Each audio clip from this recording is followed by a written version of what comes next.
There's no pain deeper than losing the one person who saw past your worst mistakes and loved you anyway.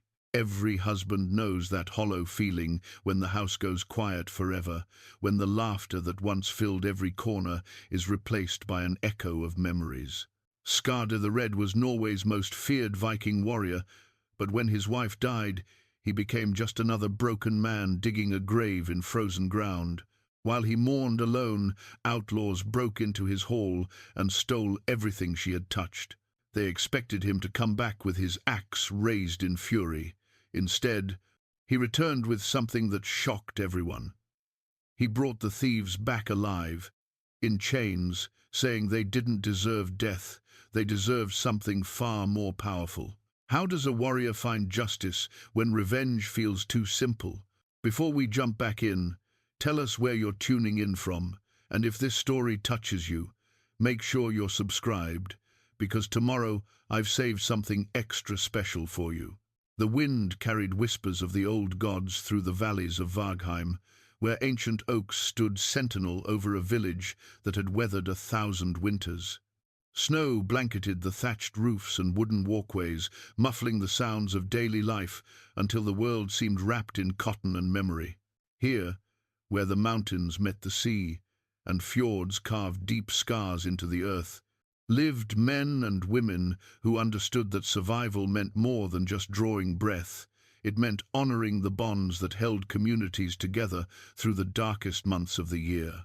At the heart of this settlement stood a long hall that dwarfed all others, its timber walls blackened by decades of hearth smoke and carved with protective runes that promised safety to all who entered with honest intent. This was Skarde's hall, built by his own hands and those of his loyal shield brothers, a testament to both his prowess as a warrior and his wisdom as a leader. The great doors, bound with iron and wide enough for 3 men to walk through side by side, had never been barred against friend or stranger seeking shelter. Inside, thick support beams reached toward shadows that danced with firelight, their surfaces polished smooth by countless hands over countless years. Tapestries woven with scenes of great hunts and greater battles hung between the posts, each thread placed with care by Astrid's patient fingers during the long winter nights when the aurora painted the sky in shades of green and gold. The central hearth, built from stones gathered from the sacred mountain, could warm 50 souls on the coldest night, and often had. But tonight, the hall felt cavernous and empty, despite the presence of those who had come to pay their respects. The very air seemed to mourn, heavy with unspoken sorrow and the lingering scent of the herbs Astrid had burned to cleanse away sickness and bad fortune. Her loom sat silent in its corner, half-finished cloth still stretched between its wooden frame like a prayer left unfinished. Skarde the Red had earned his name not just from the copper-bright beard that flowed to his chest, but from the battlefields he had painted crimson across 3 kingdoms. Standing near 7 feet in his wolfskin boots, with shoulders broad enough to block a doorway and arms that could wield a 2-handed axe like a willow switch, he had been a force of nature in his prime. Kings had sought his counsel, jarls had offered their daughters, and enemies had fled at the mere mention of his approach.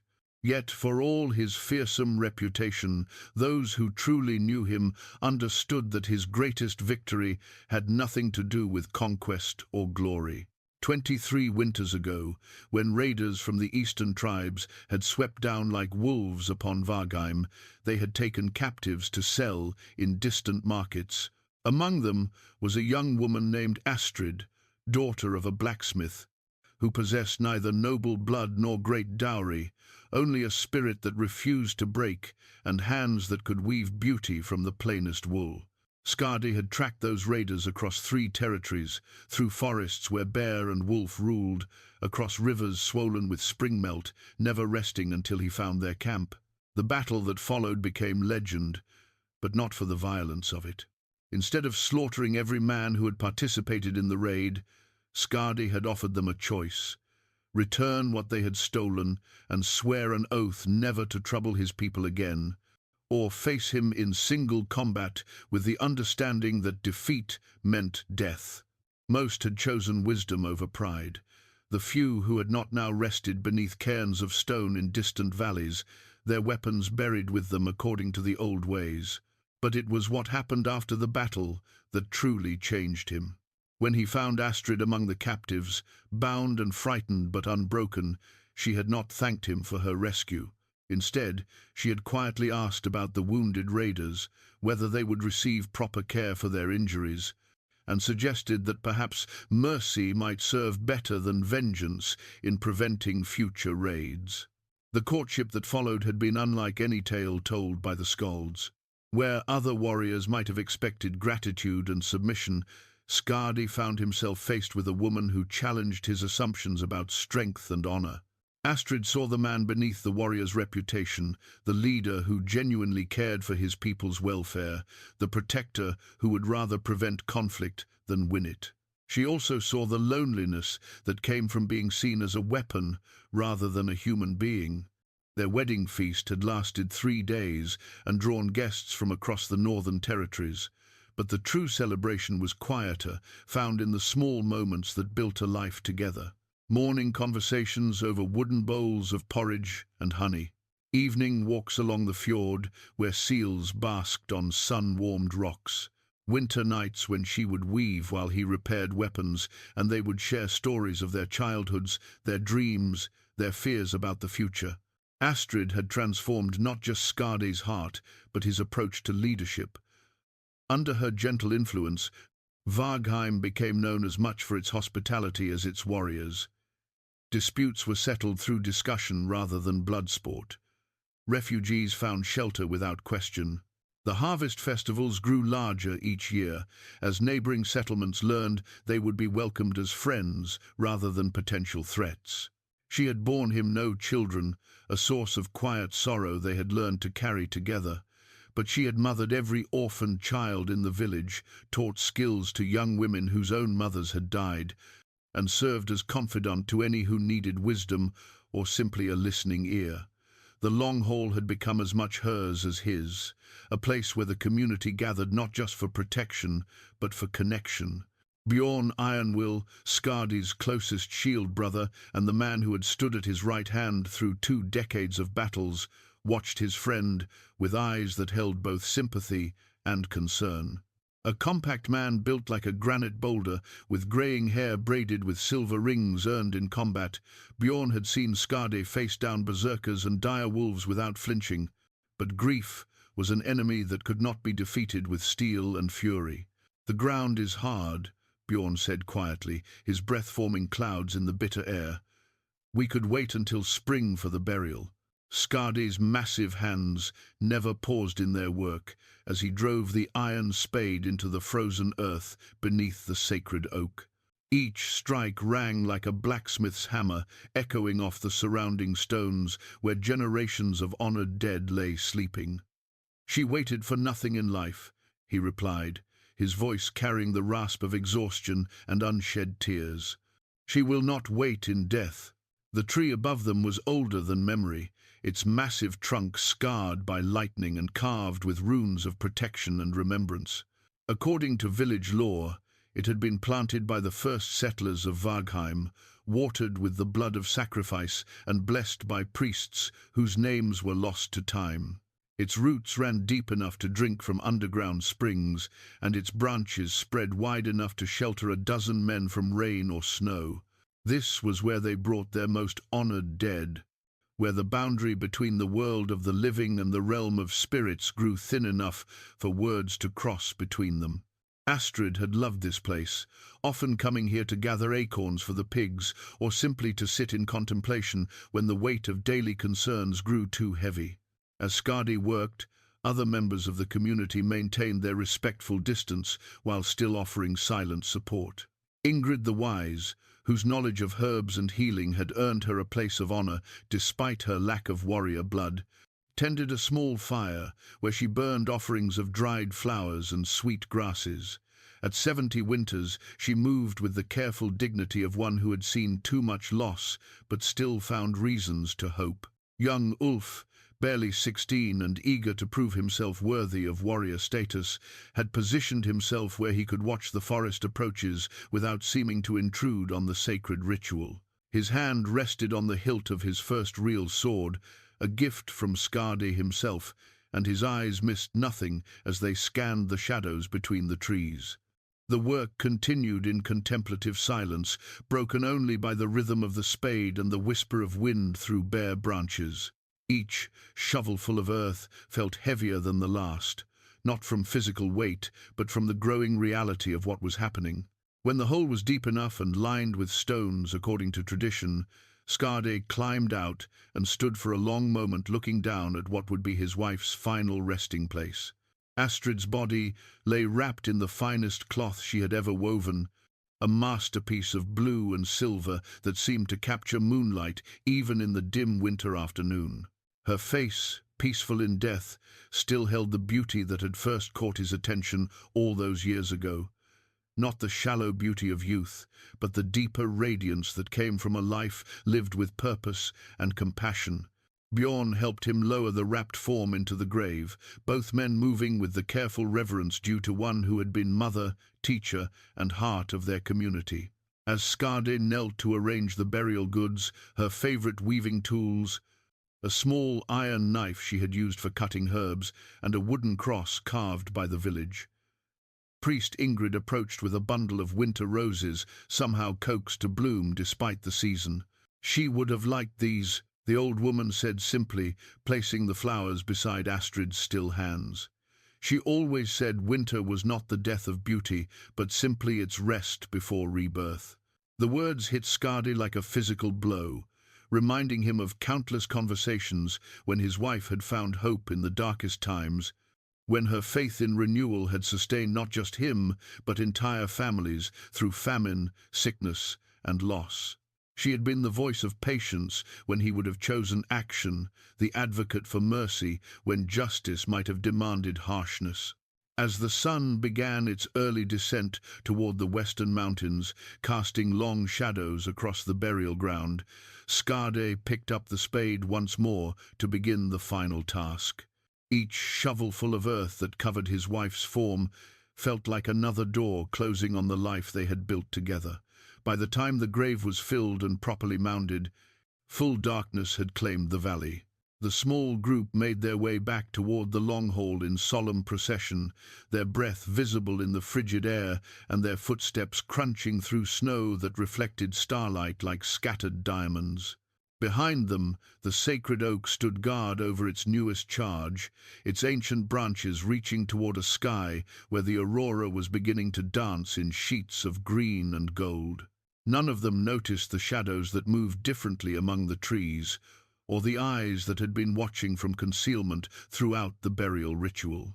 In the forest, beyond the settlement, 5 desperate men had observed every moment of the ceremony, noting the absence of guards around the long hall, the distraction of grief, and the opportunity that loss had created. They had travelled far to reach Vargheim, driven by hunger and the hard choices that came with a winter that had already proven longer and crueler than most. Their leader, a scarred man named Ketil the Crow, possessed the cunning necessary to survive when honour proved less filling than bread. He had watched Skarde's reputation from a distance for years, waiting for weakness, for the moment when even legends proved mortal. Tonight, with the great warrior lost in mourning and the community focused on their sorrow, that moment had finally arrived. The long hall felt different when Skarde returned from 3 days of solitary wandering in the high country. The massive doors, which had always swung open at his approach, now hung askew on leather hinges that bore fresh cuts. The iron lock his grandfather had forged lay twisted and broken in the snow, metal bent by tools and desperation rather than proper keys. Inside, chaos had replaced the careful order that Astrid had maintained through 23 winters of marriage. Overturned tables bore the scars of hasty searching. Tapestries hung in tatters where impatient hands had ripped them aside to look for hidden valuables. The great hearth lay cold and scattered with ash that bore the prints of muddy boots, a violation that would have horrified any true Norseman who understood that the hearth represented the soul of the home. But it was the empty corner near the fire that drove a spike of anguish through Skarde's chest. Her loom stood bare, the half-finished weaving that had been his last connection to her living hands now vanished. The wooden shuttle, worn smooth by her fingers, lay broken on the floor beside scattered threads that caught the weak afternoon light like fallen tears. Bjorn emerged from the side chamber, where they stored weapons and winter provisions, his weathered face grim with barely contained rage. "They took the ceremonial weapons," he reported, his voice carrying the flat tone men used when fury threatened to overwhelm practical thinking. "Your father's sword, the axe blessed by the old priest, even the throwing spears we use for the midwinter hunt." Skarde moved through his violated home like a man walking through a nightmare. Each missing item represented not just theft, but desecration, the loss of objects that connected him to ancestors, to traditions, to the life he had shared with the woman now resting beneath the sacred oak. The outlaws had stolen more than gold and iron. They had torn holes in the fabric of memory itself. "The silver arm rings are gone," continued Bjorn, following his friend through the devastation. "They emptied the grain stores, took the best furs, even stripped the bronze fittings from the doors. But Skarde, tell me." The words came out as barely more than a whisper, but they carried the weight of mountains. "They took her weaving cloak. The one she finished just before," Bjorn's voice caught, "the one with the patterns that told our story. The red thread for your beard, the silver for moonlight on snow, the gold for the harvest festivals we shared." Skarde's massive frame went completely still. The cloak had been Astrid's masterpiece, a work of art that had taken her 2 full seasons to complete.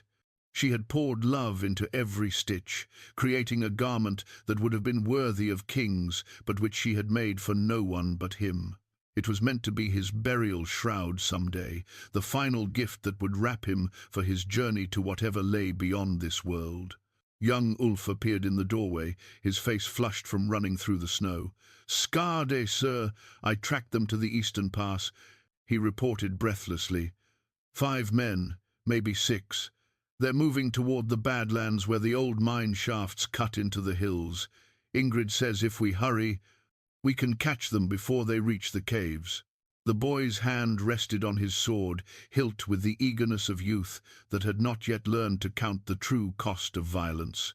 Behind him, other men from the village were gathering warriors who had served under Skarde's banner, farmers who owed their safety to his protection, young men hungry to prove their worth in battle. Bjorn stepped closer to his leader, speaking in the low tones they had used when planning raids in their younger days. "Just say the word. We can have 20 armed men ready to ride within the hour. These thieves picked the wrong hall to rob, and they'll learn that some mistakes cost more than they can afford to pay." For a moment, the old fire flickered in Skarde's eyes. The familiar weight of his war axe seemed to call from where it hung on the wall, one of the few weapons the thieves had been unable to carry.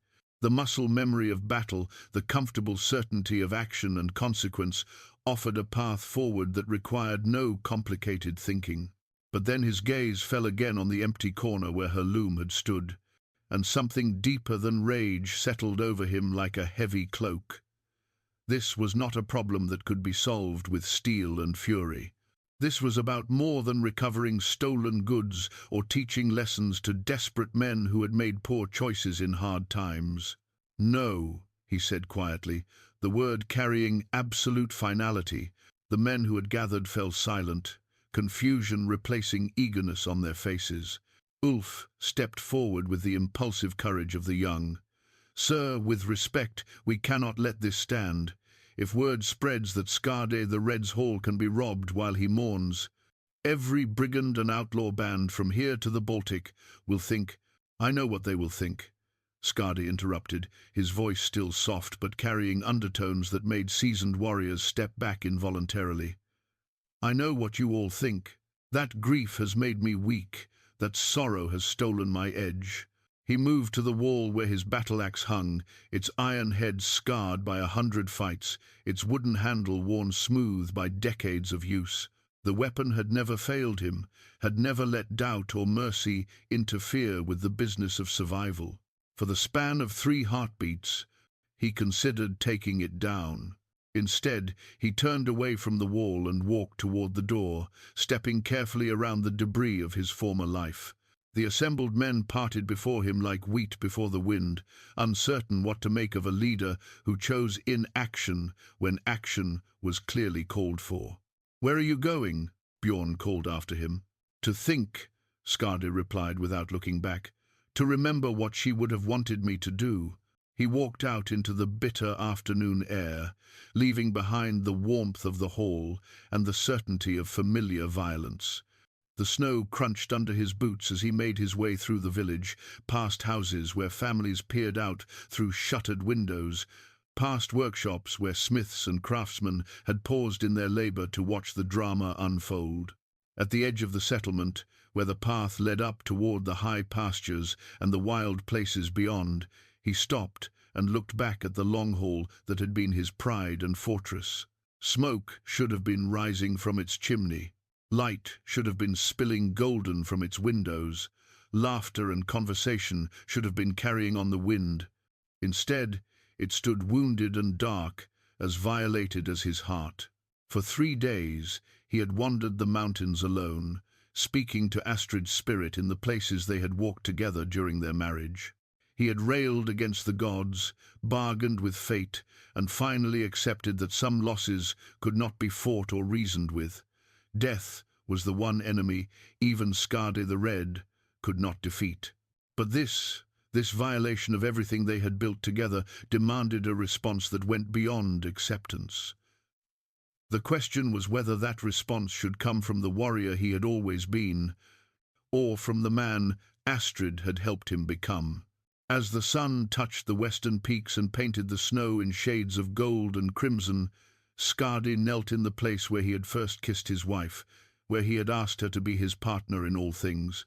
The wind carried the scent of pine and coming storm, but also something else, a whisper of lavender and wool that might have been memory or might have been something more.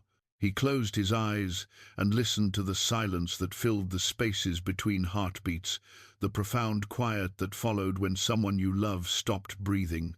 In that silence, he found not the roar of berserker rage that had carried him through so many battles, but something older and deeper and infinitely more dangerous.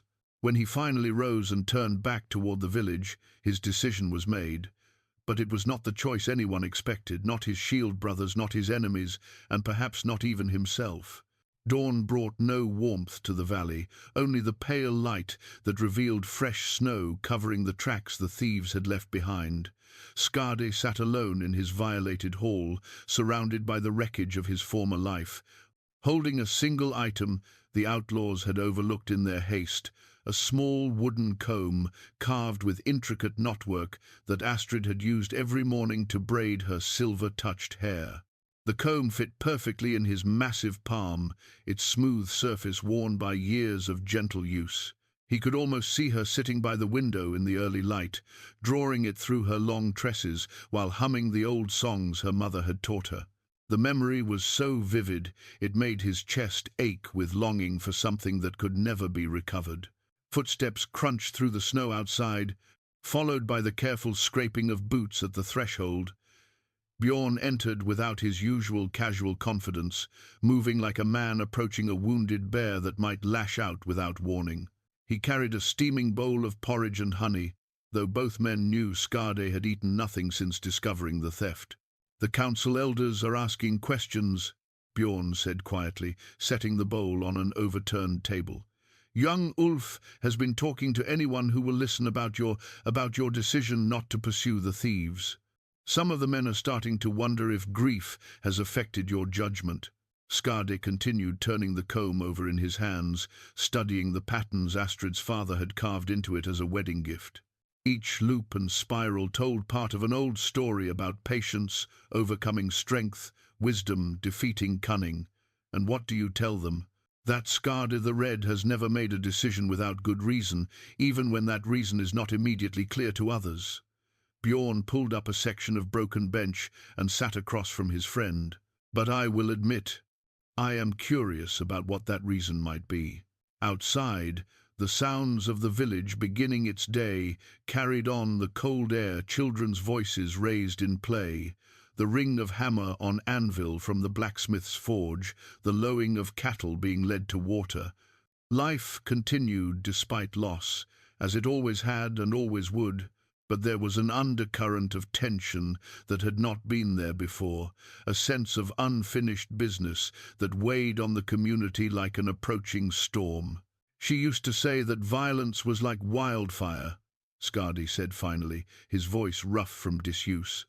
Once you set it burning, it consumes everything in its path, not just your enemies, but often the very things you meant to protect.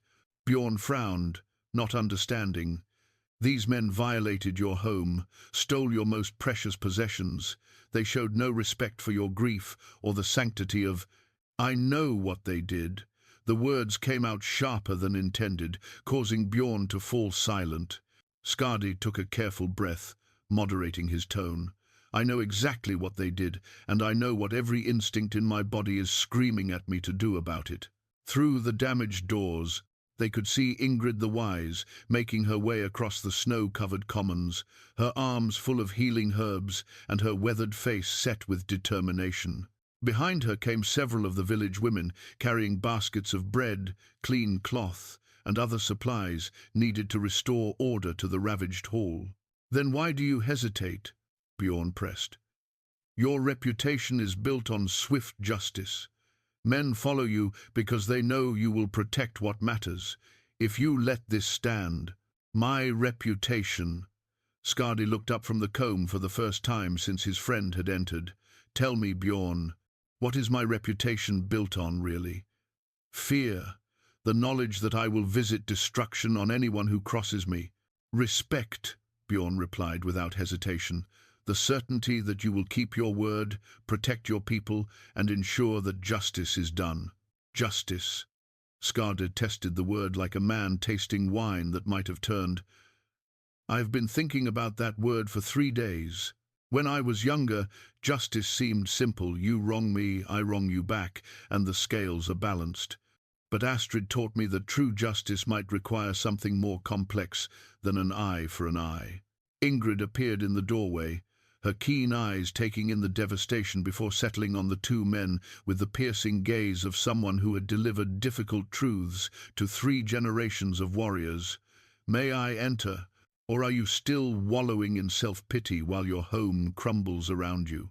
Bjorn winced at the old woman's bluntness, but Skarde actually smiled for the first time since returning from his wandering. Please come in, though I warn you, there is little comfort to be found here. Comfort is for children and cowards, Ingrid replied crisply, stepping carefully around the debris. Adults learn to find purpose in discomfort. She surveyed the damage with the practical eye of someone who had seen homes destroyed by fire, flood, and war. This can be repaired. The question is whether the man who lives here can be. Behind her, the village women began the work of restoration without being asked, sweeping up broken pottery, sorting through scattered belongings, bringing order back to chaos. Their quiet efficiency spoke of experience with tragedy and the practical understanding that life must continue even when the heart rebels against the necessity. You have been talking to people, Skarde observed, watching Ingrid direct the cleanup with subtle gestures and meaningful looks. I have been listening to people, she corrected. There is a difference. Young Ulf is telling anyone who will hear that you have lost your courage. Some of the men are beginning to whisper that perhaps it is time for new leadership. The women are worried that if you do not act, other raiders will see weakness, and we will face worse attacks in the future. Bjorn's hand moved instinctively toward his sword hilt. Let them whisper. I will remind them what happens to men who question Skarde's. No. Skarde's voice cut across his friend's words with quiet authority. That is exactly the response they expect, and exactly the kind of thinking that needs to change. He rose from his seat, the wooden comb still clutched in his enormous hand, and walked to where one of Astrid's tapestries hung, torn and dirty. The woven scene showed the great hall during a harvest feast, filled with laughing faces and tables heavy with food. In the center of the image, barely visible unless one knew where to look, Astrid had woven herself and Skarde, standing together not as lord and lady, but simply as husband and wife, sharing in their community's joy. "She spent 2 seasons working on this," he said softly, "every thread placed with intention, every color chosen to tell part of our story. When I asked her why she included all the small details, the children playing in the corners, the dogs begging for scraps, the old men arguing over games of chess, she told me that the beauty was not in the grand gestures, but in the connections between individual threads." Ingrid studied him with eyes that missed nothing. "And what does that have to do with thieves and justice?"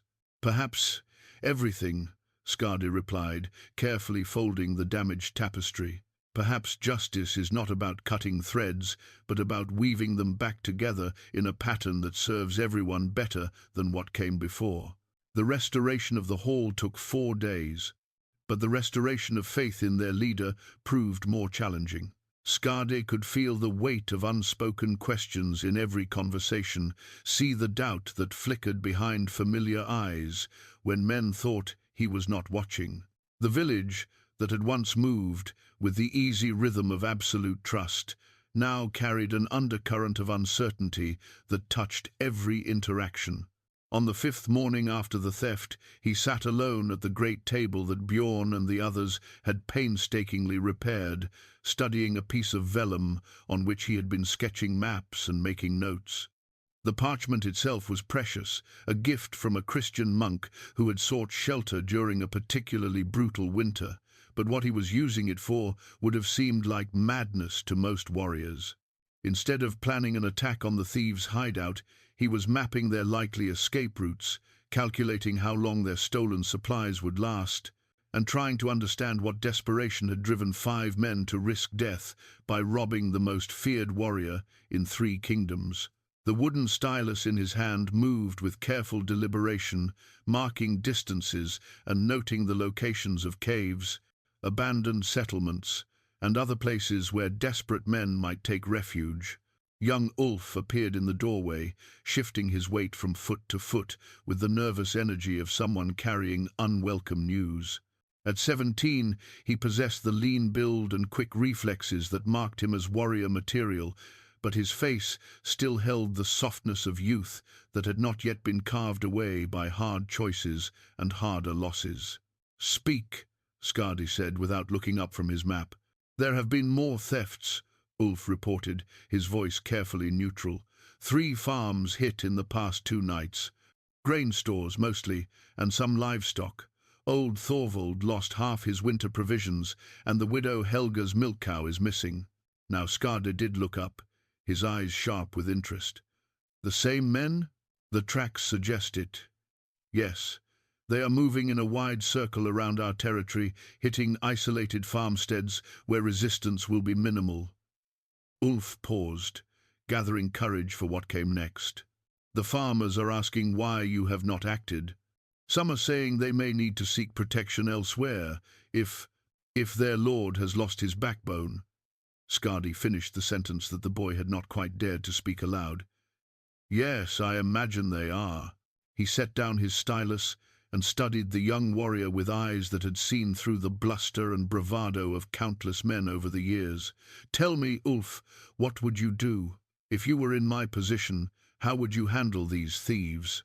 The question clearly surprised the boy, who had expected either dismissal or anger. As if preparing to present a formal battle plan, "I would track them to their lair and kill them all," he said with the absolute certainty that only the young could muster. "I would display their heads on spikes at the village boundary as a warning to others who might think to test us." "A direct approach," Skarde acknowledged. "Clean, simple, effective in the short term." He traced a line on his map with one finger, following a path that led from their village toward the Badlands, where caves and mine shafts offered countless hiding places. And what do you think would happen after that?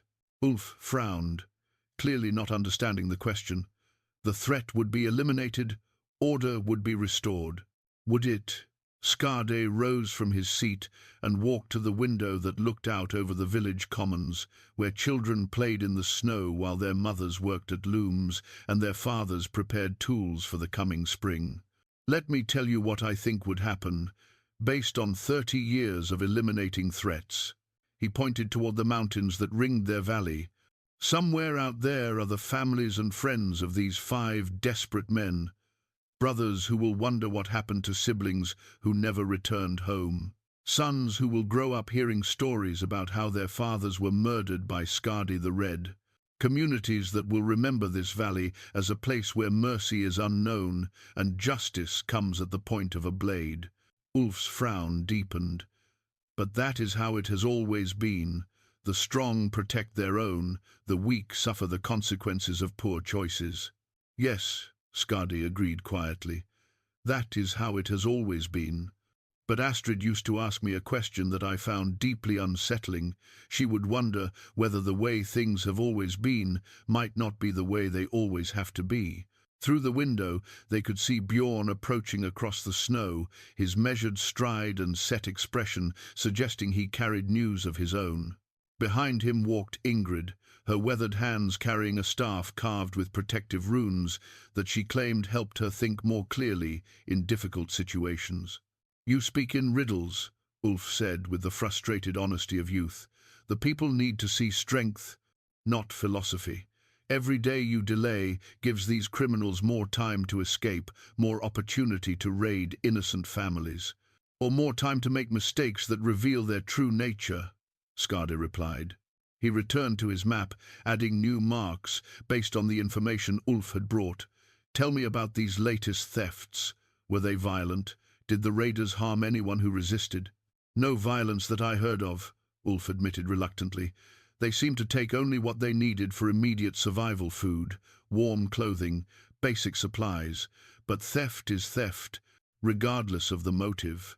Skarde made another note on his vellum. "Indeed it is. But understanding the motive helps us understand the men, and understanding the men helps us determine the most appropriate response." Bjorn entered without ceremony, brushing snow from his cloak and stamping his boots to warm circulation that the bitter cold had stolen. "The trail is 3 days old now," he announced. "Every hour we delay makes it less likely we will catch them before they disappear into the deep wilderness." "Good," Skarde said, causing both younger men to stare at him in confusion. "Good?" Bjorn repeated. "How is that good?" "Because men who are truly desperate make different choices than men who are merely greedy." Skarde rolled up his map carefully, treating the precious vellum with the respect due to a valuable tool. "And I am beginning to understand which type of men we are dealing with." Ingrid stepped through the doorway, her sharp eyes taking in the tension that filled the space between the 3 warriors. "Are you ready to hear what the runes have told me about these thieves?" she asked without preamble. "I am ready to hear wisdom, regardless of its source," Skarde replied. Ingrid set her rune-carved staff against the restored hearth and reached into the leather pouch at her waist, withdrawing a collection of flat stones marked with symbols that predated the coming of the White Christ to their lands. The rune stones clicked against each other as she rolled them between her weathered palms, their surfaces worn smooth by generations of use by seers and wise women who had served as advisors to jarls and kings. "I cast the stones at dawn on the sacred hill," she began, settling into the storytelling rhythm that marked her as one of the last keepers of the old ways. 3 times I asked the question of their fate, and 3 times the answer came the same." She opened her hands to reveal the pattern in which the runes had fallen, each stone's position as meaningful as the symbols carved upon its surface. Skarde, Bjorn, and Ulf gathered around the old woman, their differences temporarily set aside by the gravity that surrounded any reading of the ancient oracles. Even in an age when new gods competed with old beliefs, few were foolish enough to ignore the wisdom that had guided their people through countless winters and wars. Thurisaz, the giant, fell inverted, Ingrid intoned, pointing to a stone marked with a symbol that resembled a thorn or dagger. This speaks of chaos, of forces unleashed without proper control. But see how it lies beside Ansu's upright, the god rune, the breath of Odin that carries both wisdom and deception. She traced a pattern in the air above the stones, connecting them in a web of meaning that spoke to understanding deeper than logic. These men are not what they appear to be. Their theft was born of desperation, yes, but there is something more, a purpose hidden even from themselves. Bjorn shifted uncomfortably, his practical nature rebelling against mysteries and portents. Stones and symbols are all well and good, but they will not put food back in empty grain stores or return stolen goods to their rightful owners. Will they not? Ingrid's eyes fixed on him with the piercing gaze of someone who had seen behind the veil that separated what was from what might be. The stones show that force alone will not resolve this matter. See here Tiwa's reversed, the warrior's rune fallen on its side. Victory through battle is not the path forward.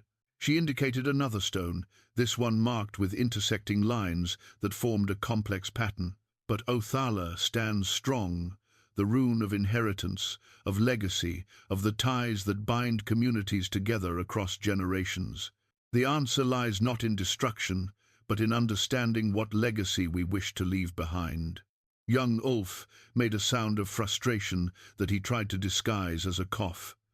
With respect, wise one, philosophy will not stop these criminals from striking again. Already 3 more farms have been hit, and word is spreading that Skarde the Red has lost his edge.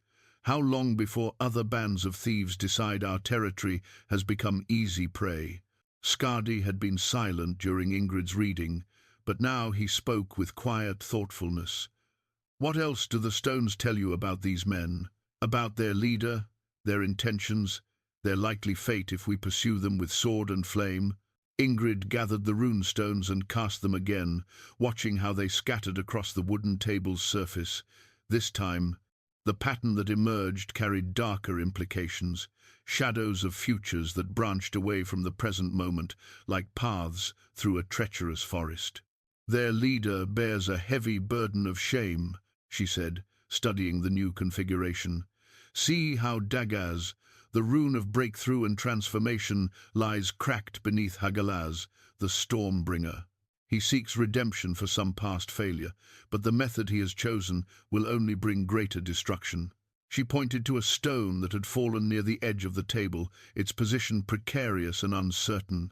Nothiz, the rune of need and necessity, shows that their desperation is genuine. These are not career criminals seeking easy wealth, but men pushed beyond their limits by circumstances we do not yet understand. Then what would you have us do? Bjorn demanded, his patience finally exhausted. Invite them to join us for the midwinter feast, offer them gold and welcome in exchange for their promise to steal from someone else's territory. Before Ingrid could answer, the sound of approaching horses drew their attention to the window. Through the snow that had begun falling again, they could see a small party of riders making their way toward the hall, 3 men wrapped in travel cloaks, their mounts steaming in the cold air, and their posture speaking of urgent business. I know that banner, Ulf said, squinting through the swirling flakes. It is Ragnar Crowsbane from the settlement 2 valleys east. What brings him here in such weather? The answer came soon enough as the riders dismounted and the lead figure threw back his hood to reveal a man of middle years whose face bore the deep lines that came from constant worry and hard decisions. Ragnar had earned his epithet by leading the defense of his community against a massive flock of carrion birds that had descended on their territory like a plague, but today his expression suggested he faced a different kind of predator. Skarde, he called out as he approached the hall, his voice carrying clearly across the snow-muffled commons. I come seeking counsel and perhaps aid. We have a problem that threatens more than just our 2 communities. The four gathered around the rune-covered table exchanged glances that spoke volumes about timing and the interconnected nature of troubles in isolated settlements. It was Bjorn who voiced what they were all thinking. "Let me guess. Thieves have been striking your territory as well." Ragnar's grim nod confirmed their suspicions as he stomped the snow from his boots and entered the restored warmth of the long hall. 5 men, moving like ghosts through the night, taking only what they need to survive, but leaving behind fear and uncertainty. My people are beginning to ask why their lord cannot protect them from a handful of desperate outlaws. The same questions being asked here, Skarde admitted, gesturing for their unexpected guest to take a seat near the fire. "Tell me, have your encounters with these thieves involved violence? Have any of your people been harmed?" "That is what troubles me most," Ragnar replied, accepting a horn of warm mead from one of the serving women. "They take what they need, but harm no one. When old Eric tried to stop them from taking his winter grain, they bound him gently and left him unhurt. When the miller's daughter screamed upon finding them in her storehouse, they fled rather than silence her permanently." Ingrid nodded as if this information confirmed something she had already suspected. "The stones spoke true. These men are not evil, merely driven by necessity we do not yet comprehend." "Necessity or not," Ragnar said firmly, "they cannot be allowed to continue. My people grow restless, and there is talk of seeking new leadership if I cannot resolve this matter swiftly and decisively." The council that convened that evening in Skarde's hall brought together more voices than had been heard under one roof since the last harvest festival.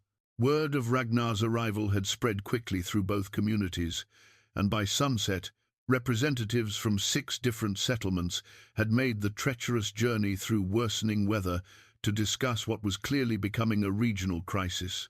At the center of the great table lay a map drawn on sealskin, its surface marked with colored stones that showed the pattern of thefts across 3 valleys. Each marker told the same story: careful, methodical raids that took only necessities and avoided violence whenever possible. The thieves moved like men who knew the territory intimately, striking at isolated farmsteads and vanishing into the wilderness before pursuit could be organized. 14 separate incidents in 10 days, reported Gunnar the Wise Counsel, a greying jarl whose settlement commanded the southern approaches to their territory. Always the same pattern: 5 men, in and out without bloodshed, taking grain, preserved meat, warm clothing, and basic tools. Nothing valuable for trade, nothing that suggests profit as the motive. Eric Stormson, whose people controlled the coastal fishing grounds, leaned forward to study the map more closely. "The pattern is too organized for desperate men acting on impulse. Someone with military experience is leading them, someone who understands logistics, supply lines, and strategic movement." Skarde listened to the discussion while maintaining the careful neutrality that had served him well in countless negotiations over the years. Around the table sat men who had followed his banner in battle, who had trusted his judgment in matters of war and peace, who now waited to see whether their faith had been misplaced. The weight of their expectations pressed down on him like a physical burden. "They are heading north," observed Magnus Bloodaxe, tracing a line across the sealskin with one scarred finger. "Each raid brings them closer to the old iron mines in the desolation. If they reach those tunnels, we will never root them out. Too many places to hide, too many escape routes through the mountain passes." Bjorn had been unusually quiet during the discussion, but now he spoke with the authority of someone who had spent decades planning military campaigns. "We could intercept them before they reach the mines. 3 war parties moving in coordination could drive them into a valley where escape would be impossible. End this matter in a single battle." Murmurs of agreement rippled around the table as the assembled leaders contemplated a solution that offered both decisive action and the restoration of their collective reputation. It was the kind of straightforward military operation that had served their people well for generations. Identify the threat, corner it, eliminate it permanently. But Skarde raised his hand for silence, and the room fell quiet with the instinctive obedience that came from years of successful leadership.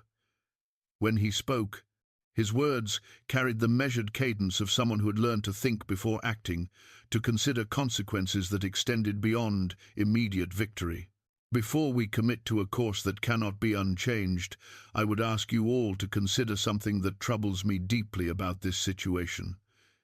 He stood and walked around the table, his massive presence commanding attention even when his voice remained soft. These men have had numerous opportunities to kill, to take hostages, to commit the kind of violence that would make their thefts easier and their escape more certain. Yet they choose a path that increases their own risk while minimizing harm to others. Eric frowned, not understanding the significance. You speak as if mercy makes them more dangerous, not less. I speak as if mercy suggests a motive we have not yet considered, Skarde replied. Men driven purely by greed or desperation do not typically show such restraint.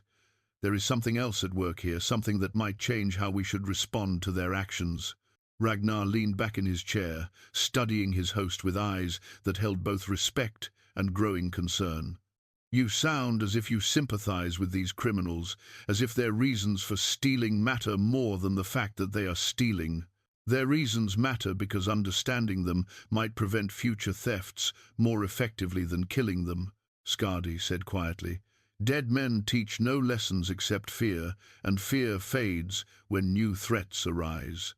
But men who choose a different path, men who find redemption instead of death, those men become examples that can influence others facing similar choices. The silence that followed his words carried the weight of years of tradition being questioned, of assumptions about justice and leadership being challenged by perspectives that seemed dangerously soft to men raised on the certainty of sword and shield. Several of the Jarls exchanged glances that spoke volumes about their growing doubts regarding Skarde's fitness to lead. It was Ingrid who broke the tension, rising from her place near the hearth where she had been listening without speaking. In her weathered hands she carried a small object wrapped in oiled cloth, something that she had not shown to anyone since arriving at the hall. Perhaps it is time you all saw what the thieves left behind when they robbed this hall, she said, unwrapping the cloth to reveal a carved wooden figure no larger than a man's thumb. The figurine depicted a woman holding a child, both faces turned skyward as if seeking guidance from powers beyond mortal understanding. This was hidden beneath the grain they stole, Ingrid continued, setting the carving on the table where all could see it. No desperate criminal stops to carve religious icons while robbing a storehouse. This was made by a man seeking forgiveness, asking the gods to bless what he knew was wrong, but felt he had no choice but to do. Magnus reached for the figurine, studying its delicate features with the eye of someone who had commissioned such work from skilled craftsmen. The carving is masterful, he admitted. This took hours to complete, possibly days. The detail in the woman's face suggests she represents someone specific, a wife, perhaps, or a daughter. Or a mother, suggested Eric, his voice carrying a note of understanding that had not been present before. A mother watching over children who might starve if their father cannot provide for them. Skarde took the figurine from Magnus and held it up to the firelight, where the shadows emphasized the care that had gone into every tiny detail. The woman's expression conveyed both sorrow and hope, as if the carver had poured his own conflicted emotions into the wood along with his skill. This changes nothing, Ragnar said firmly, though his voice lacked its earlier conviction. Whatever their reasons, these men have chosen to steal from hard-working families who have their own children to feed. Sympathy for their situation does not excuse their actions. No, Skarde agreed, carefully rewrapping the figurine. It does not excuse their actions, but it might suggest a path toward justice that serves everyone better than simple vengeance. The revelation came at dawn, delivered by a half-frozen messenger who had ridden through the night from the northernmost settlement in their territory. The young woman collapsed in Skarde's hall, her lips blue with cold and her words tumbling out between chattering teeth in a story that changed everything they thought they knew about the thieves. "The plague," she gasped, accepting the warm cloak that Bjorn wrapped around her shoulders. "It came to the mountain villages 3 weeks ago. Started with the children fever that would not break, spots that appeared overnight, death that came swift and without mercy." Skarde knelt beside the messenger's chair, his massive frame dwarfed by the enormity of what she was describing. Plague was a terror that could destroy entire communities, spreading faster than wildfire and leaving empty settlements in its wake. "How many?" he asked quietly. "Haldor's village gone. Every soul, from the oldest grandmother to the newest babe. Ketil's settlement lost 2/3 of its people before the survivors fled into the wilderness." Her voice broke as she continued. "My own village, we barely escaped with our lives. 30 people reduced to 7 in the span of 10 days. The assembled council members fell silent as the implications of her words settled over them like a burial shroud. This was not just news of distant tragedy, it was the missing piece that made sense of everything they had been struggling to understand about the thieves' behavior.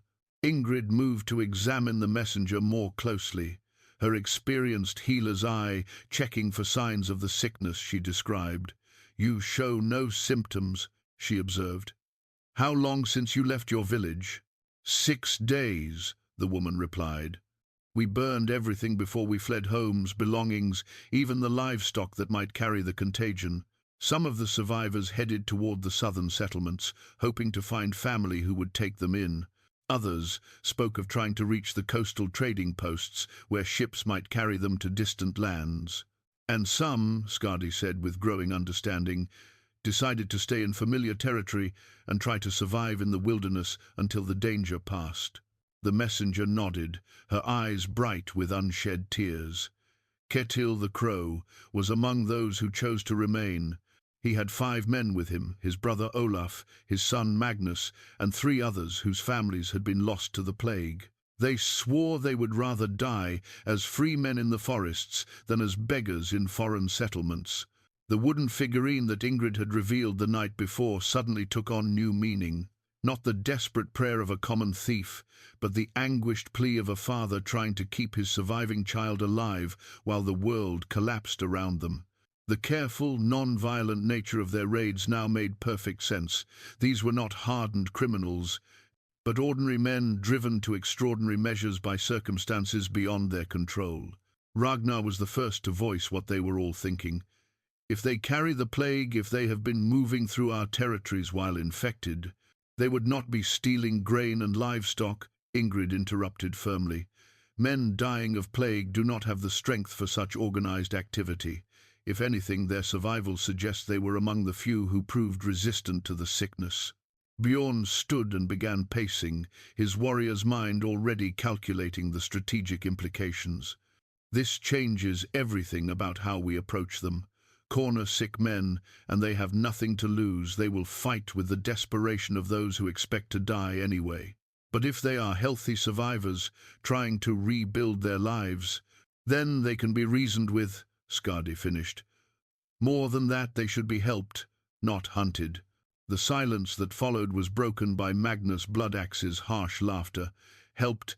They have stolen from us, violated our trust, spread fear through our communities. The fact that they had tragic reasons does not erase the harm they have caused." "Does it not?" Skarde challenged, his voice carrying the authority that had led men through countless battles. "When a man is drowning, do you ask him for permission before throwing him a rope? When a village burns, do you demand payment before offering shelter to the survivors?"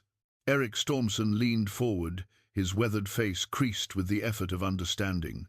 "You speak as if we are obligated to care for these men who have chosen to make themselves our enemies."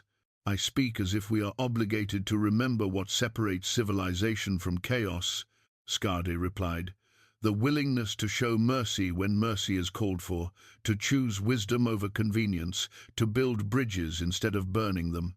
He walked to the window, where the morning light revealed fresh snow falling over a landscape that looked peaceful despite the turmoil that roiled beneath its surface. Every man in this room has faced choices between what was easy and what was right. Every one of us has benefited from the mercy of others. When our own decisions led us into trouble, we could not escape alone.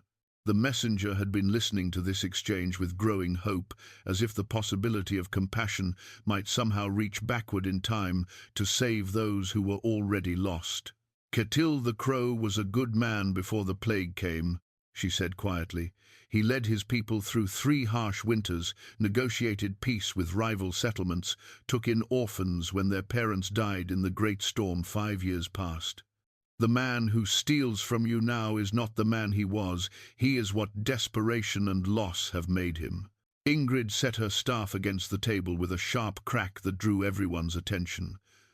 The runes spoke of shame and the need for redemption, she reminded them. This man, Ketil, carries the weight of failing to protect his people from the plague.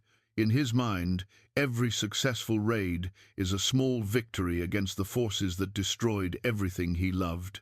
Gunnar the wise counsel, who had remained silent through most of the discussion, finally spoke with the measured tones of someone who understood the long-term consequences of immediate decisions. If we hunt down these plague survivors and kill them, word will spread that we show no mercy to those driven to desperation by circumstances beyond their control. How many future refugees will avoid our territory, taking their skills and knowledge to communities that offer hope instead of death? And if we show weakness, Magnus countered, how many raiders will see opportunity in what they perceive as soft leadership? Skarde turned from the window to face the assembled council, his decision clear in his eyes, despite the magnitude of what he was proposing. There is a third option, he said quietly. One that offers both justice and mercy, strength and compassion. He walked to the table and placed his hand on the sealskin map, where colored stones marked the pattern of thefts. We find these men not to punish them, but to offer them what they truly need: safety, purpose, a chance to rebuild their lives as part of something larger than mere survival. Ragnar stared at him, as if he had suggested inviting wolves to share their hearths. You want to welcome criminals into our communities, men who have proven they will steal when circumstances become difficult? I want to welcome survivors, Skarde corrected.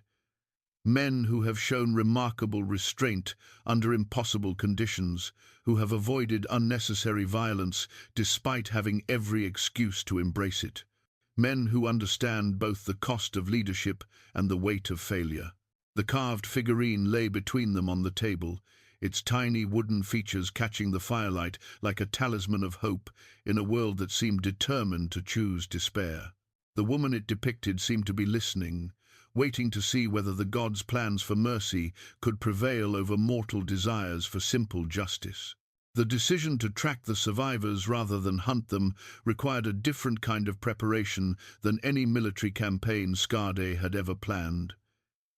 Instead of weapons and armor, he packed healing supplies, warm clothing, and preserved foods that could sustain men who had been living on stolen scraps for weeks. Instead of choosing his fiercest warriors, he selected those known for wisdom and restraint, men who could be trusted to follow his lead, even when instinct demanded violence. Bjorn had argued against the mission until his voice went hoarse, predicting disaster at every turn. You are walking into the wilderness to offer aid to men who have made themselves your enemies, he said for the 10th time as he helped load pack horses with supplies. What happens when they see weakness instead of mercy? What happens when they decide that taking hostages offers better prospects than accepting charity? Then we will deal with those consequences, Skarde replied calmly, checking the leather straps that secured bundles of woolen blankets and warm cloaks to his horse's saddle. But I believe we will find that desperate men respond better to hope than to threats. The hunting party that assembled in the pre-dawn darkness included only 5 volunteers, a number chosen to match that of the men they sought, a gesture intended to show equality rather than superiority. Besides Skarde and Bjorn, there was Gunnar's son, Eric the Thoughtful. whose skill at reading tracks was matched by his reputation for fair dealing in disputes.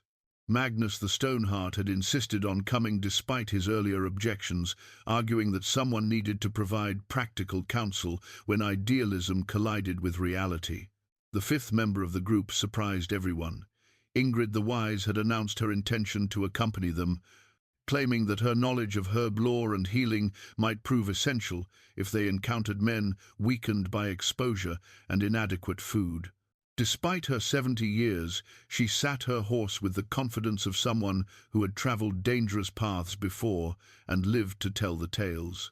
The runes suggest this journey will determine more than the fate of 5 desperate men, she said, as they rode out through the village gates into the grey half-light that preceded sunrise. The choices made in the coming days will echo through generations, shaping how our people respond to crisis and adversity for years to come. They followed the tracks northward through valleys, where snow lay deep enough to muffle the sound of their horses' hooves and thick enough to preserve the clear evidence of their quarry's passage. The thieves had made no effort to hide their trail, suggesting either confidence in their ability to stay ahead of pursuit or simple exhaustion that made such precautions impossible.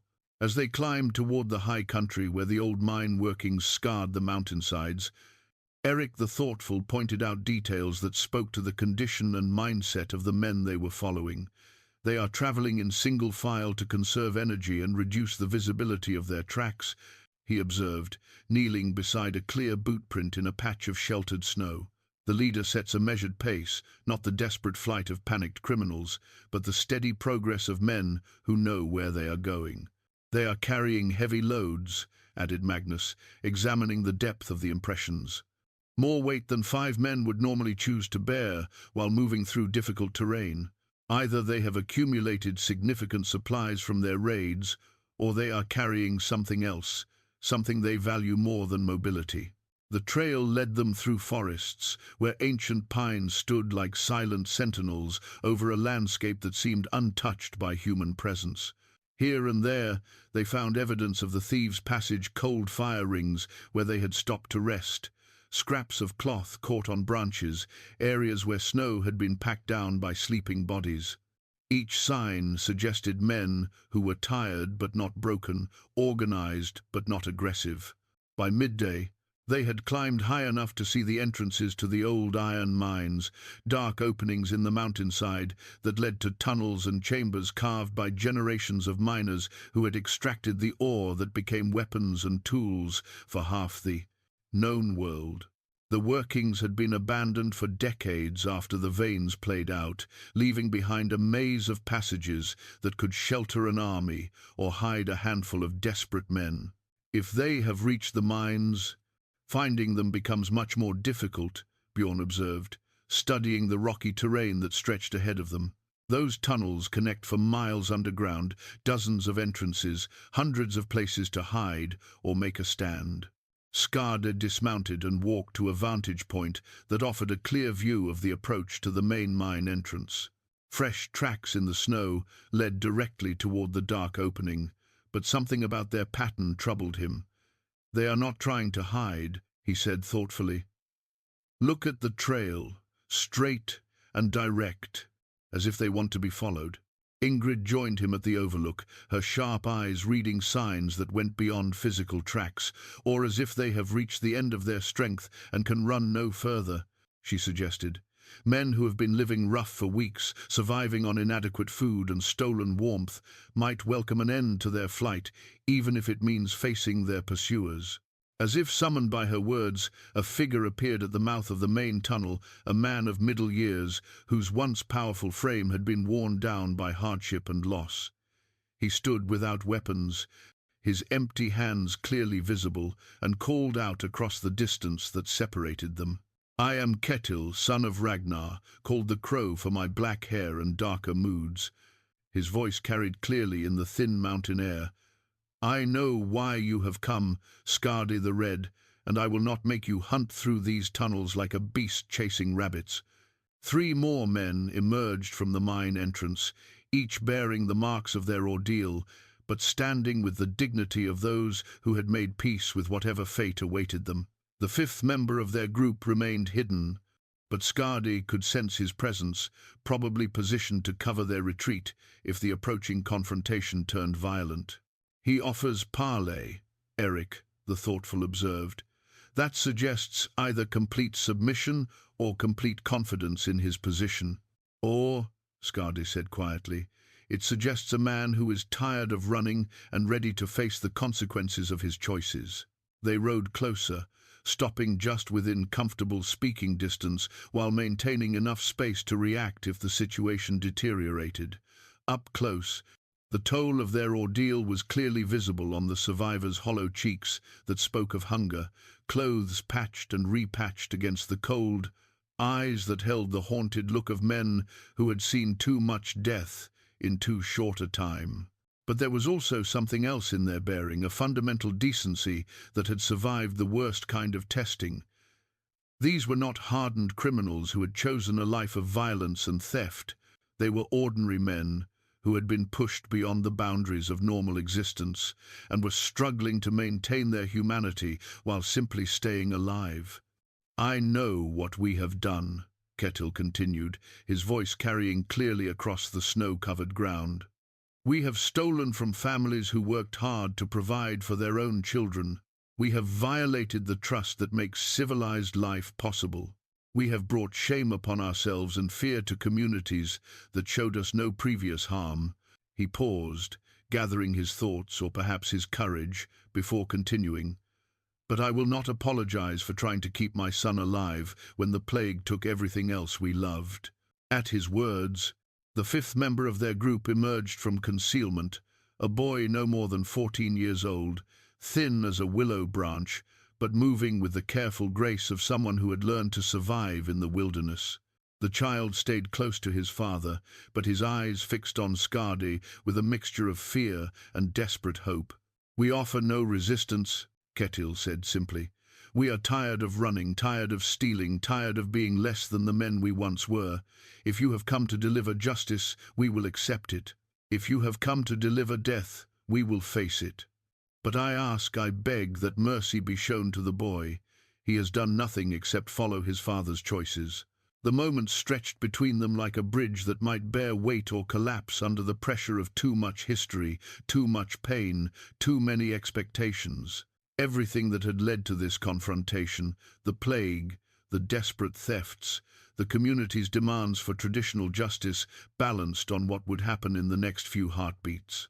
Skarde dismounted slowly, his movements deliberate and non-threatening, and began walking toward the group of survivors who waited to learn whether mercy was possible in a world that seemed determined to choose vengeance instead. The distance between the two groups seemed to expand with each step Skarde took, though his boots left clear prints in the snow that marked steady progress toward a confrontation that would define not just his own future, but the kind of man he would choose to be in the shadow of his wife's memory. Behind him, he could hear Bjorn's horse shifting restlessly. We could sense his friend's hand hovering near his weapon, despite explicit orders to avoid any gesture that might be interpreted as threatening. When only 20 paces separated him from Ketil and his desperate band, Skarde stopped and slowly removed his own weapons. First the great war axe that had earned him his fearsome reputation, then the long knife that every warrior carried, finally the smaller blade meant for eating and daily tasks. He set them carefully in the snow, each placement deliberate and visible, before continuing his approach with empty hands. "I am Skarde, son of Eric, called the Red for reasons that seem less important now than they once did," he said, his voice carrying the formal cadences used for negotiations between equals. "I come not as a hunter tracking prey, but as a leader seeking to understand choices made by desperate men in desperate times." Ketil's weathered face showed surprise that quickly transformed into wary hope.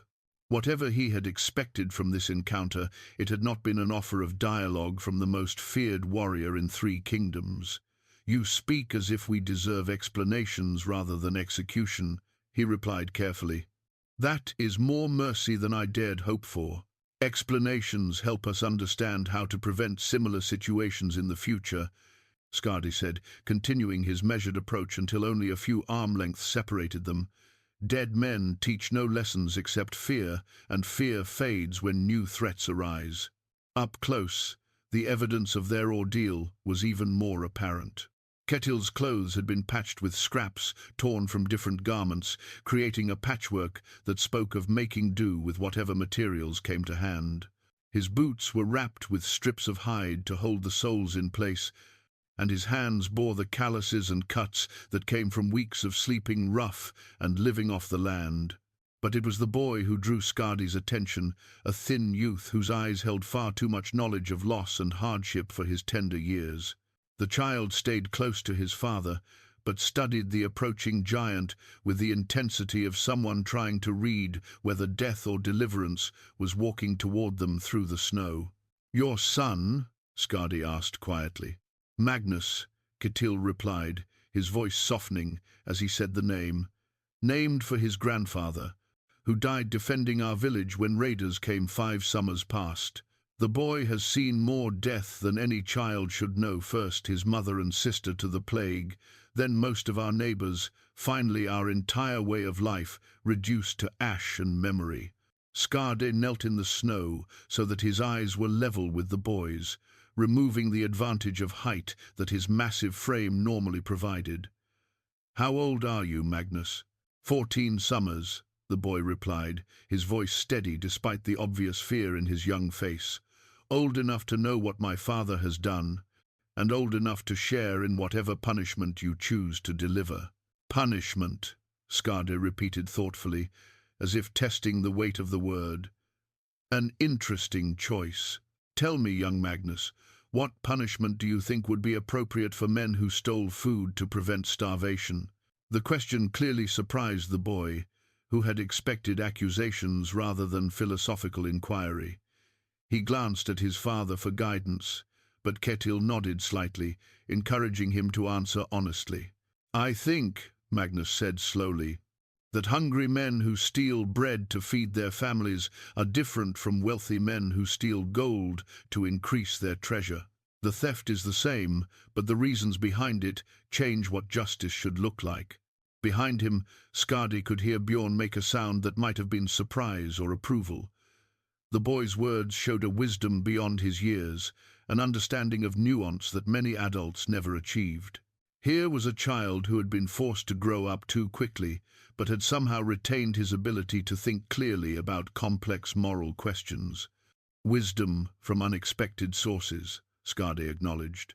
He rose to his full height and addressed Ketil directly. "Your son suggests that context matters when determining appropriate responses to wrongdoing. I find myself in agreement with his perspective." Ketil's eyes widened as the implications of those words settled over him. "You are saying you mean—" "I am saying that justice without mercy is merely vengeance dressed in formal clothing," Skarde replied. "And vengeance serves no one except those who prefer simple answers to complex problems." He turned slightly so that his voice would carry clearly to his own men who waited behind him, knowing that his next words would be reported throughout their territory and beyond. "I am also saying that strong communities are built not by destroying those who make mistakes in difficult circumstances, but by helping them find better choices when better choices become possible." The weight of Skarde's declaration hung in the mountain air like the echo of thunder, reverberating between the snow-covered peaks with implications that would reshape how justice was understood throughout their territory. Ketil stood frozen, hardly daring to believe that mercy might be offered where he had expected only death, while his companions emerged more fully from the mine entrance, hollow-cheeked men who moved with the careful dignity of those who had endured more loss than any soul should bear. "You offer us forgiveness for crimes we have committed?" Ketil asked, his voice barely above a whisper. "Just like that? No payment required, no conditions to fulfill, no oaths to swear." "I offer you something more valuable than forgiveness," Skarde replied, reaching into the pack he carried to withdraw items that gleamed softly in the winter light. I offer you the return of what was taken and the chance to rebuild what was lost." From his pack came Astrid's weaving cloak, the masterpiece of silver and gold thread that told the story of their love through every careful stitch. He held it reverently for a moment, remembering the countless evenings she had spent working by firelight, then stepped forward to place it around Ketil's shoulders. "This belonged to my wife," Skarde said quietly. "She finished it just days before the fever took her from me. It was meant to be my burial shroud, the final gift that would wrap me for the journey to whatever lies beyond this world." Ketil's hands trembled as he touched the exquisite fabric, his weathered fingers tracing patterns that spoke of skill and patience and love poured into every thread. "I cannot accept this," he protested. "We stole it from your hall while you mourned. Taking it back feels like accepting payment for our crimes." "You are not taking it," Skarde corrected gently. "I am giving it, because my wife believed that beautiful things should serve the living rather than adorning the dead. She would want this cloak to warm a father, trying to protect his son, not to lie buried in a grave where its beauty serves no purpose." Young Magnus stepped closer, his eyes wide with wonder, as he studied the intricate patterns that seemed to capture light and hold it like trapped starshine. "The colors tell a story," he observed with the insight that sometimes came to those young enough to see clearly. "Red for strength, silver for tears that shine like moonlight, gold for hopes that survive even when everything else is lost." "Your son sees truly," Skarde told Ketil. "Astrid believed that every thread should have meaning, every color should carry part of the weaver's heart. This cloak tells the story of a love that death could not diminish. Now let it tell the story of a mercy that desperation could not destroy." Behind them, the other members of Skarde's party had dismounted and were approaching with bundles of supplies, warm clothing, preserved foods, healing herbs, and tools that would allow the survivors to rebuild their lives rather than merely continue existing. Bjorn's face showed bewilderment at this turn of events, but he followed his leader's example with the loyalty that had bound them together through decades of shared trials. "There are conditions," Skarde continued, his voice taking on the formal tones used for oaths and binding agreements. "Not punishments, but responsibilities that come with acceptance of our aid." Ketil straightened, the cloak settling around his shoulders like royal robes, despite its origin as burial cloth. "Name them. Whatever service you require, we will provide. First, you and your men will work alongside our people to repair the damage your desperation caused. Not as slaves or prisoners, but as neighbors helping neighbors recover from difficulties that affected everyone." "Granted," Ketil replied without hesitation. "Second, you will share your knowledge of the plague, its symptoms, its progression, its methods of transmission, so that our communities can prepare for similar threats in the future." "Gladly granted," came the immediate response. "Third, and most important," Skarde's voice grew soft but carried absolute authority, "you will help us establish systems of support for future refugees, so that no one else faces the choice between starvation and theft when disaster destroys their homes." Ketil's eyes filled with tears that he made no attempt to hide. "You would trust men who have proven themselves thieves to help design protections against theft?" "I would trust men who have learned the cost of desperation to help prevent others from reaching such extremes," Skarde corrected. "Your experience with loss makes you better qualified than most to understand what people truly need when their worlds collapse around them." The sound of approaching horses drew their attention to movement in the valley below, where a party of riders was climbing toward the mine workings. Skarde recognized the banner's representatives from the various settlements who had gathered for the council, probably come to witness the execution of justice that tradition demanded. "They expect to see justice done," Ketil observed, following Skarde's gaze toward the approaching delegation. "What will you tell them when they discover you have chosen mercy instead of punishment?" Skarde smiled, and for the first time since Astrid's death, the expression reached his eyes. I will tell them that sometimes the most courageous thing a leader can do is disappoint those who prefer their justice simple and their mercy scarce. 3 months later, as the first hints of spring touched the valleys around Vargheim, Skarde stood once again beneath the sacred oak where Astrid lay sleeping. The great tree's branches were beginning to show the faint green promise of new leaves, and the ground beneath his feet felt softer than it had during the frozen depths of winter. The world was preparing to awaken from its long sleep, just as his own heart was slowly learning to beat again without the constant ache of fresh grief.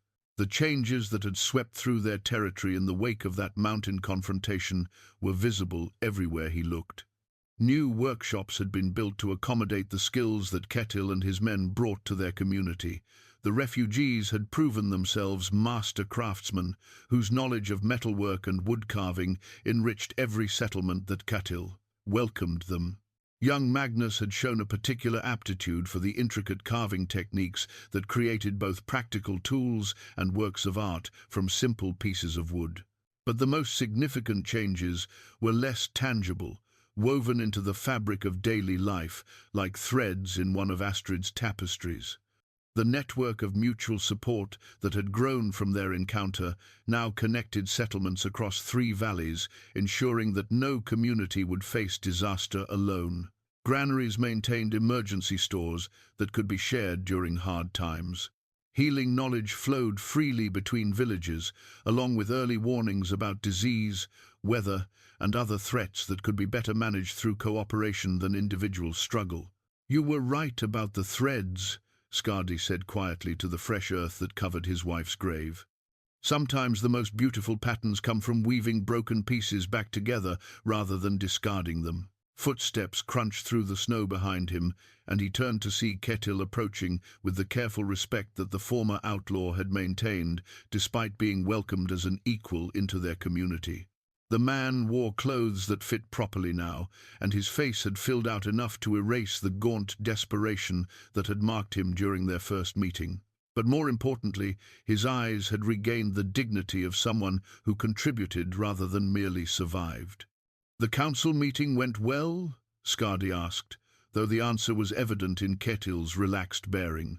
"Better than expected," Ketil replied, settling into a comfortable position beside the massive warrior who had become his friend rather than his executioner. "The coastal settlements have agreed to join the Mutual Aid Compact, and Eric Stormson is sending his best healers to share what they have learned about treating fever sickness." They sat in comfortable silence for a few moments, 2 men who had found unexpected kinship through circumstances that might easily have made them enemies. Around them, the ancient cemetery held the peaceful quiet of those who had found rest after lives filled with struggle, triumph, and the countless small choices that defined character more clearly than any great gesture. "Magnus has been asking about the carving lessons again," Ketil said eventually. "He wants to create something special for the Midsummer Festival, a gift for the community that welcomed us when we had nothing to offer but empty hands and heavy hearts." "What does he have in mind?" "A memorial wall." Ketil's voice carried the pride of a father whose son had chosen to honor the past while building toward the future. Panels that tell the stories of all who have found new homes here after losing their old ones. He says every person who starts over deserves to have their courage remembered. Skarde smiled at the image of the earnest boy who had grown visibly taller and stronger over the winter months, his natural intelligence now directed toward creation rather than mere survival. Astrid would have liked that idea. She always believed that the best monuments were those that served the living while honoring the dead. In the distance, the sounds of the village going about its daily business carried on the warming air children's laughter, the ring of hammer on anvil, the voices of neighbors sharing news and gossip. But there were new sounds as well. The accent patterns of refugees who had been welcomed from distant settlements, the languages of traders who came not just for goods, but for knowledge of the innovative approaches to community building that had emerged from their experiment in mercy. "Do you ever regret it?" Ketil asked suddenly, choosing forgiveness over the justice that tradition demanded. Some of the other Jarls still whisper that you showed weakness when strength was called for.